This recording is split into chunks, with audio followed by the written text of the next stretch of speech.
Bagaimana jika seorang Jenderal Kopassus datang ke kantor polisi untuk mengambil motor adiknya yang ditilang, malah bertemu dengan polisi yang sombong dan licik? Ternyata Jenderal tidak datang sendiri.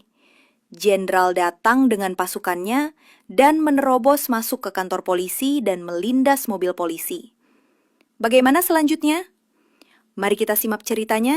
Siang itu matahari menyengat tanpa ampun, menimpa atap-atap kantor polisi sektor Palmerah hingga membuat udara di sekeliling bergetar seperti fata morgana. Asap knalpot dan debu beterbangan ketika sebuah mobil hitam tanpa pelat dinas berhenti perlahan di halaman. Dari dalam mobil itu, turun seorang pria berpostur tinggi dan tegap. Kemeja hitam polosnya terlipat rapi, dan celana taktikal abu gelap melekat di kakinya yang kokoh. Sepatu botnya menghentak aspal dengan suara mantap. Dialah Jenderal TNI Abdurrahman, seorang petarung lapangan yang dikenal tanpa basa-basi. Hari itu dia tidak datang sebagai petinggi militer, melainkan sebagai seorang kakak yang tengah membela hak adiknya yang diperlakukan semena-mena oleh aparat. Tatapannya tajam, lurus, dan tidak menyisakan ruang untuk senyum atau basa-basi. Setiap langkahnya seolah membawa tekanan yang membuat orang di sekitarnya ingin menyingkir. Ia tidak berbicara, tapi kehadirannya saja sudah cukup menggetarkan udara panas yang menggantung. Tanpa mengucapkan salam atau basa-basi, Abdurrahman langsung melangkah melewati pos penjagaan tanpa menoleh. Polisi yang berjaga sempat berdiri, namun tertahan oleh aura pria itu. Seolah-olah insting mereka berkata, "Jangan hadang." Begitu pintu utama ruang pelayanan terbuka, suara tawa dan obrolan yang semula ramai langsung berhenti. Semua kepala menoleh, dan suasana seketika berubah tegang. Di balik meja pelayanan, seorang polisi yang sebelumnya mengobrol sambil menyeduh kopi mendadak menghentikan gerakannya. Abdurrahman mendekat ke meja dengan langkah tenang namun tegas. "Saya mau ambil motor milik Farhan," ucapnya, tanpa nada tinggi, namun cukup untuk membuat bulu kuduk berdiri. "Disita 3 hari lalu di Jalan Daan Mogot," lanjutnya. Suaranya dalam, tenang, tapi terdengar seperti perintah tak terbantahkan. Para polisi saling pandang, seolah bertanya, siapa pria ini sebenarnya? Tapi tak satu pun dari mereka berani bertanya langsung. Petugas jaga di balik meja pelayanan buru-buru mengambil buku tilang dan membuka halaman yang sudah terlipat. Keringat mulai muncul di pelipisnya, padahal ruangan itu sudah dilengkapi pendingin. Jari-jarinya gemetar saat menyusuri nama dan nomor plat yang disebutkan tadi. Setelah beberapa detik hening, ia berkata dengan nada gugup, "Oh, itu Pak Suganda yang nangani, Pak. Motornya sudah dimasukkan ke gudang barang bukti." Ia mencoba tersenyum kecil tapi gagal. Tatapan Abdurrahman tetap tak berubah. "Tunggu sebentar ya, saya panggilkan orangnya." Petugas itu berdiri buru-buru, bahkan hampir tersandung kursi saat berbalik menuju lorong sempit di belakang kantor. Di lorong itu, suara sandal berdecit dan derit kursi besi terdengar menggema. Beberapa polisi lain yang duduk di pojok ruangan pura-pura sibuk. Padahal mereka memperhatikan pria asing itu dengan waspada. Tidak setiap hari mereka melihat pengunjung yang membawa hawa militer begitu kental, bahkan tanpa seragam sekalipun. Dari dalam ruangan belakang, suara tawa kasar terdengar, disusul suara kursi diseret ke lantai. Tak lama kemudian, muncul sosok Suganda, polisi tambun dengan potongan rambut cepak, wajahnya berminyak, dan kemejanya kusut. Sebatang rokok masih menggantung di sudut bibir, dan perutnya yang buncit bergoyang saat ia berjalan. Ia menatap Abdurrahman dengan sorot mata malas tak menyadari siapa yang sedang dihadapinya.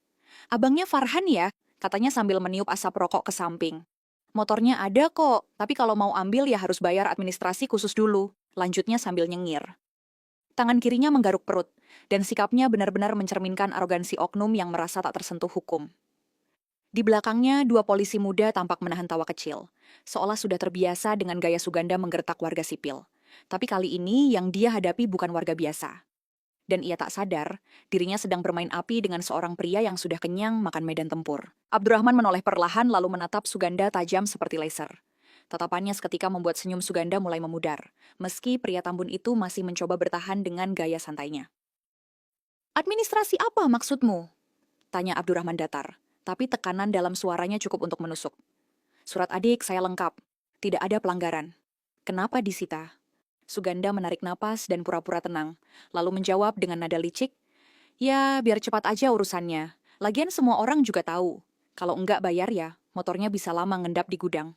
Kita bantu, asal tahu diri." Ia meniupkan asap rokok ke udara. Kali ini dengan pelan, mencoba menguji batas kesabaran tamunya. Tapi yang ia tidak tahu, Abdurrahman bukan orang yang terbiasa ditekan. Justru sebaliknya, tangannya mulai mengepal dan napasnya ditarik perlahan. Semua orang di ruangan itu bisa merasakan perubahan udara. Menjadi lebih berat, lebih pekat, dan seperti menunggu ledakan yang tak bisa dihindari. Aku tak datang ke sini untuk dipalak, ucap Abdurrahman dengan suara pelan. Tapi nadanya penuh tekanan tajam yang tak terbantahkan. Kedua tangannya mengepal di sisi tubuhnya. Urat di lengan mulai menegang. Aura militernya mulai menyusup keluar dari balik sikap tenangnya. Di sekeliling ruangan, beberapa polisi yang tadinya hanya memperhatikan dari balik meja kini mulai saling melirik. Mereka tahu situasi tak biasa sedang terjadi. Udara terasa padat, seperti menjelang ledakan. Namun Suganda, yang entah karena terlalu sering merasa kebal hukum atau sekadar bodoh, malah tertawa kecil sambil menepuk perutnya. Aduh, gaya lo kayak tentara beneran, katanya dengan nada mencibir. Ia belum menyadari bahwa pria yang berdiri di hadapannya bukan sekadar pengunjung biasa.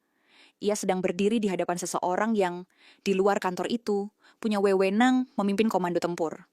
Dan hari ini, pria itu sedang kehilangan kesabaran. Wah, gaya lo kayak mau perang, ujar Suganda sambil mendekat. Tatapannya melecehkan. Nafas rokok masih membekas di mulutnya saat ia menunjuk-nunjuk dada Abdurrahman. Lo pikir lo siapa? Ini kantor polisi, bukan barak militer. Jangan bawa-bawa gaya preman lo ke sini. Kalau nggak mau nurut, keluar aja dari sini. Bentaknya keras, mengundang perhatian dari ruangan sebelah. Dua polisi lain yang tadinya bermain catur di pojokan mulai berdiri, menyadari bahwa situasi bisa memburuk. Tapi mereka masih belum paham siapa yang sedang dipermalukan oleh Suganda. Abdurrahman diam sejenak, pandangannya tidak berpaling, bahkan saat telunjuk Suganda menusuk dada ke mejanya. Ia tetap tegak, tenang, nyaris seperti patung. Tapi di balik itu semua, ada badai besar yang sedang menunggu waktu meledak. Dan Suganda, dengan segala kebodohannya, baru saja menarik pelatuknya sendiri. Secepat kilat, tangan kanan Abdurrahman menyambar pergelangan tangan Suganda, lalu memelintirnya ke belakang dengan kekuatan yang presisi. Suara dengkuran kesakitan keluar dari mulut Suganda yang tak sempat bereaksi. Tubuh gempalnya dibalikan dengan mudah seperti kain basah. Dalam hitungan detik, lutut Abdurrahman menghantam rahang kiri pria itu dengan keras. Suganda terangkat dari lantai, tubuhnya terpental ke arah meja pelayanan, hingga menghantam sisi kayu dan menjatuhkan kursi yang terlempar jauh. Gelas kopi tumpah, berkas-berkas berserakan, dan ruangan itu langsung dipenuhi teriakan kaget. Beberapa polisi di sekitar hanya bisa melongo, tertegun oleh betapa cepat dan mematikannya serangan itu. Tak ada gaya, tak ada ancang-ancang. Gerakan itu dilatih selama bertahun-tahun di medan pertempuran. Dan kini, digunakan di ruang kantor kecil yang penuh birokrasi dan korupsi. 1 detik cukup untuk menjatuhkan sosok arogan yang merasa kebal. Keributan meledak seperti bom suara. Berkas-berkas berserakan, kopi mengalir di lantai, dan suara meja yang terguling memantul ke seluruh ruangan. 3 polisi langsung bangkit dari kursi dan maju hendak melerai. Tapi langkah mereka terhenti seketika saat Abdurrahman berdiri tegak dan menoleh dengan tatapan yang menusuk. Pandangan matanya dingin, tak ada rasa takut. Hanya ketegasan yang terukir dalam-dalam. Kau tahu siapa aku, ucapnya. Tenang namun menggema kuat. Aku Jenderal TNI aktif, dan kalian baru saja menginjak di kepala rakyat. Suasana yang semula hiruk-pikuk mendadak membeku. Polisi-polisi itu seperti tersihir. Tubuh mereka kaku, tak tahu harus maju atau mundur. Tak satu pun berani menjawab. Mereka baru sadar, pria yang tadi mereka biarkan dibentak dan diintimidasi, ternyata adalah salah satu orang paling ditakuti di tubuh militer. Dan sekarang, dia tidak lagi sabar. Suganda meringis di lantai, darah merembes dari sudut bibirnya dan napasnya tersengal. Ia coba berdiri, memegangi wajahnya yang membengkak, lalu berteriak, "Gila lu! Ini bisa gue laporin tahu." Tapi sebelum sempat tegak, Abdurrahman melangkah cepat ke arahnya, lalu mendorongnya lagi hingga tubuhnya membentur loker besi di belakang. Benturan itu menimbulkan suara dentang keras, membuat salah satu map di atasnya jatuh ke lantai. "Lapor!" ujar Abdurrahman dengan suara rendah namun menusuk. "Silakan, aku malah tunggu kalian main lebih kotor dari ini." Matanya membara. Tak ada rasa gentar sedikit pun pada ancaman hukum yang dilemparkan Suganda. Karena dia tahu, hukum yang digunakan Suganda bukanlah hukum sejati, melainkan alat untuk menekan yang lemah. Dan kali ini, dia menghadapi seseorang yang tak bisa ditekan. Seseorang yang lebih dari sekadar warga. Seseorang yang tahu caranya bertarung, dengan atau tanpa senjata. Tiba-tiba, suara dentuman berat terdengar dari luar, seperti benda logam raksasa menghantam tanah dengan paksa. Getaran kecil menjalar melalui lantai ubin kantor, membuat gelas-gelas di rak bergetar. Semua orang tersentak. Suara itu asing tapi menakutkan, seperti suara dari film perang, dan itu nyata. Suganda yang sebelumnya mencoba berdiri, sambil memegangi pipinya, kini justru terduduk kembali, matanya membelalak ketakutan. Napasnya tertahan. Ia mengenali suara itu. Ia pernah mendengarnya saat demo besar beberapa tahun lalu. suara rantai dan mesin berat dari kendaraan tempur. Beberapa polisi langsung bereaksi, berlari keluar dari ruangan untuk melihat apa yang terjadi. Tak ada yang tahu pasti, tapi satu hal terasa. Sesuatu yang besar dan tak biasa sedang mendekat. Ruangan pelayanan itu berubah seperti medan perang yang baru saja meletus. Tapi ketegangan sebenarnya belum mencapai puncaknya. Dari arah gerbang utama, panser baja berwarna hijau tua dengan logo bintang merah menyala muncul dari balik tikungan jalan. Kendaraan tempur milik TNI itu bergerak perlahan namun mematikan. Seperti singa baja yang siap menerkam. Tanpa ragu, panser itu menabrak gerbang besi kantor polisi yang terkunci. Besi berderit keras sebelum akhirnya terlempar ke dalam, membentur dinding pagar dengan suara menggelegar. Debu dan serpihan beterbangan di udara. Warga yang ada di seberang jalan mulai berhenti dan menoleh, beberapa mengangkat ponsel untuk merekam. Polisi yang ada di halaman melompat mundur, panik, tidak percaya dengan apa yang mereka lihat. Suara rantai baja yang menggeram di atas aspal menjadi nada dominan. Tidak ada peringatan, tidak ada sirin. Hanya kekuatan murni yang datang membawa pesan jelas. Balasan untuk ketidakadilan sedang tiba. Panser itu berhenti tepat di halaman depan, hanya beberapa meter dari pintu masuk. Asap knalpot tebal mengepul dari belakangnya, menambah nuansa mencekam yang menyelimuti kantor polisi itu.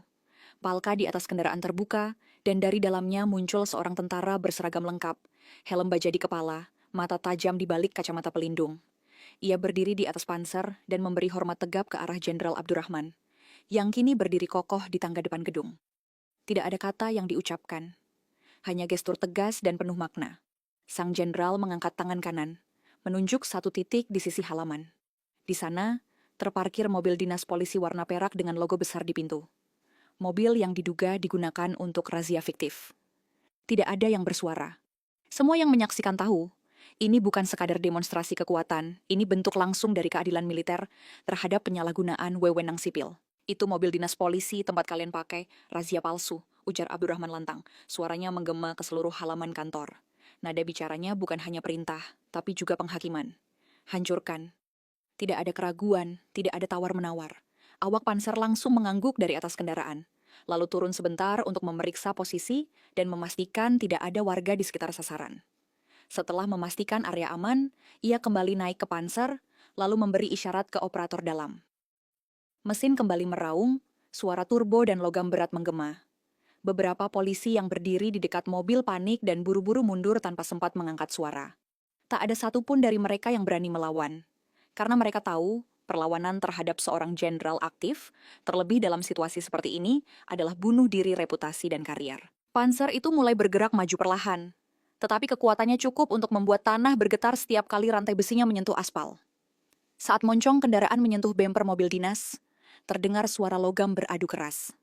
Dan dalam hitungan detik, mobil itu terangkat sedikit sebelum tertekan rata ke bawah. Suara logam melengkung dan patah mengisi udara. Disusul dengan suara kaca pecah, ban meletus, dan struktur kendaraan yang diremukan tanpa ampun. Dalam beberapa detik, mobil itu tak lagi berbentuk. Hanya sisa logam gepeng seperti kaleng minuman yang diinjak sepatu bot. Polisi yang menyaksikan hanya bisa berdiri membeku. Tak ada yang berani memprotes. Mereka tahu apa yang mereka lakukan sebelumnya telah melampaui batas. Dan hari ini, batas itu dibalas dengan kekuatan penuh. Bukan dalam bentuk omelan, tapi dalam bentuk roda baja yang tidak bisa dihentikan. Di sisi lain halaman, suara sorak-sorai mulai terdengar dari balik pagar yang kini sudah hancur. Warga yang awalnya hanya mengintip dari kejauhan, kini berani mendekat. Sebagian berdiri di trotoar, lainnya memanjat tembok puing untuk melihat lebih jelas. Banyak dari mereka mengangkat ponsel, merekam dengan tangan gemetar antara kagum dan tak percaya. Sosok Jenderal Abdurrahman dengan langkah tenangnya dan tatapan penuh wibawa menjadi pusat perhatian. Beberapa orang bahkan bertepuk tangan, berseru. Akhirnya ada yang berani lawan polisi nakal. Atau, ini baru aparat benar. Sorakan itu bukan untuk kekerasan, tapi sebagai luapan emosi dari masyarakat yang selama ini merasa ditekan oleh aparat yang seharusnya melindungi. Hari itu, mereka menyaksikan sesuatu yang tak mereka duga. Seorang jenderal militer datang bukan untuk mengancam rakyat, tapi untuk menegakkan keadilan yang sudah terlalu lama dilanggar. Sementara kerumunan makin ramai di luar, 2 kendaraan taktis polisi militer berhenti di sisi kantor.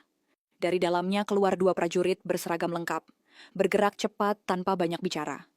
Mereka langsung menuju ke arah Suganda, yang masih tergeletak di sudut ruangan, mencoba menahan rasa sakit di wajahnya yang mulai membengkak. Tanpa belas kasihan, mereka menarik tubuhnya berdiri, memborgol tangan Suganda di belakang punggungnya. Suara klik borgol terdengar nyaring di antara desahan napas Suganda yang berat. "Saya bisa jelaskan, saya hanya jalankan tugas," katanya pelan, setengah tercekik. Tapi tak ada satupun yang mendengarkan. Bahkan polisi lain memilih diam dan berpaling, tak mau terlibat lebih jauh. Bagi mereka, Suganda sudah lewat garis batas. Ia bukan sekadar mempermalukan institusi, tapi telah menjadi simbol kebusukan yang dibongkar langsung oleh tangan militer. Di saat Suganda dibawa ke mobil taktis, Abdurrahman tanpa suara merogoh saku seragam Suganda dan menarik satu set kunci. Ia memutar tubuh dan berjalan melewati lorong kantor menuju gudang barang bukti. Setiap langkahnya bergema, dan tak satu pun polisi berani menghalangi. Di dalam gudang, motor bebek putih milik adiknya, Farhan berdiri menyendiri di antara puluhan barang bukti lainnya. Debu tipis menutupi bodi motornya, namun cat putihnya masih tampak bersih. Abdurrahman mendekat, meraba joknya sebentar, lalu memasukkan kunci ke kontak. Sekali putar, suara mesin hidup dengan mulus. Ia mengangguk kecil, lalu memutar setang, memundurkan motor dan mendorongnya keluar gudang. Tak ada kemarahan di wajahnya sekarang. Yang tersisa hanya tekad dan keteguhan bahwa tugasnya sebagai kakak belum selesai, sampai motor ini kembali ke tangan adiknya. Tanpa banyak kata, tanpa pamit kepada satupun polisi di kantor itu, Abdurrahman menstarter motor dan melaju perlahan keluar dari halaman kantor yang kini kacau. Panser masih terparkir di sisi gerbang yang rusak, dan warga yang berdiri di luar langsung membuka jalan begitu melihat sang jenderal keluar dengan motor adiknya. Beberapa dari mereka memberi hormat spontan. Seorang bapak tua bahkan mencium ujung jari lalu menaruhnya di dahi, tanda penghormatan khas rakyat kecil kepada orang yang mereka hormati. Di antara kerumunan, tepuk tangan pecah pelan lalu membesar. Bukan seperti sorakan stadion, tapi lebih mirip pengakuan diam-diam bahwa masih ada harapan di negeri ini. Polisi yang berdiri di luar hanya bisa diam terpaku, tidak berani bicara, apalagi menegur. Mereka tahu, hari itu, hukum buatan mereka telah dibongkar habis oleh seseorang yang tak bisa dibeli, ditekan atau dipermainkan. Hari itu, Jenderal TNI Abdurrahman tak turun tangan karena ingin pamer kekuasaan. Ia tidak membawa panser untuk menakut-nakuti atau menciptakan kekacauan. Ia datang karena hukum telah dibengkokkan oleh tangan-tangan kotor, dan keadilan yang seharusnya menjadi milik rakyat telah dirampas tanpa rasa malu. Ketika aparat sipil yang seharusnya menjadi penjaga hukum justru menjadi pelanggarnya, maka kehadiran seorang pemimpin yang punya hati dan keberanian menjadi cahaya di tengah kabut. Apa yang dilakukan Abdurrahman bukan hanya tentang membela adiknya, tapi membela prinsip, membela rakyat, dan membela keyakinan bahwa negara ini masih punya harapan jika ada orang yang mau berdiri, melawan sistem yang korup. Ketika hukum sudah tak dipercaya, maka keadilan akan mencari jalannya sendiri. Kadang lewat dentuman rantai baja dan suara rakyat yang bersorak.